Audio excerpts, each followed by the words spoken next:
It's quite possibly the biggest revelation of the last, well, at least 5 years regarding this particular case.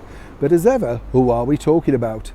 Hi, good morning, Neil Sean here in the very heart of London. Thank you as ever for joining me today. This is big news, in fact, because as we know, the former royal known as Prince Andrew, the Duke of York, has gone through some turbulent times, to say the least, being judged by the world's media, condemned without any credible evidence against him. And we've often said here on the channel that we do like to be fair and impartial, and that's what I've tried to be about this case. I've often said, and what I'm alive to say as well, because obviously there are certain things that I do know that, sadly, for legal reasons, we can't broadcast. But it's fascinating to see this particular situation now unravel.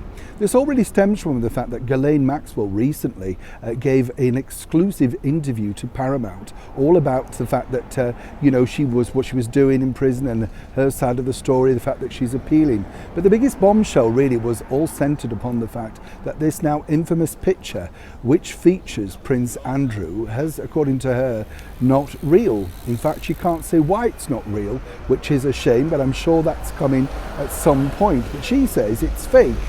The reason why, when she was asked in court whether that was her photo, she said yes, it was her house, but she has no recollection of the picture being taken. Now, some might say, oh, well, you're just being speculative, Neil. Well, here's the other bit of background as well. There's no original picture of this, despite, a massive sort of research into where is the original film, the original Contact. It does seem strange, doesn't it, that given the fact that this was a pivotal piece of evidence by the claimant at the time, she had no idea where the original picture was. Now, I'm not here to sit and judge. It's not really our case, is it? The bottom line is, as I told you before, this is a developing story of the highest order.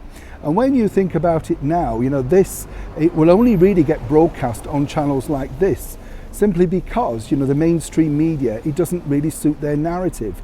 They've made endless documentaries. Look at the likes of Emily Maitlis, the ex-BBC Newsnight presenter. She's built a career on it, released a book, as did the producer, Sam McAllister. So, their version of events, of course, they're writing about their experiences. But again, this throws an absolute major light on this particular case.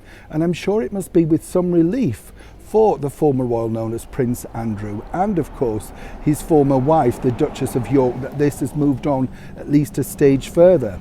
What people are asking now is, at what point will Ghislaine Maxwell reveal more? Clearly, if her appeal goes well and she gets exactly what she wants, then perhaps we'll get a fuller picture of exactly how that original photograph originated. It's going to be a fascinating debate.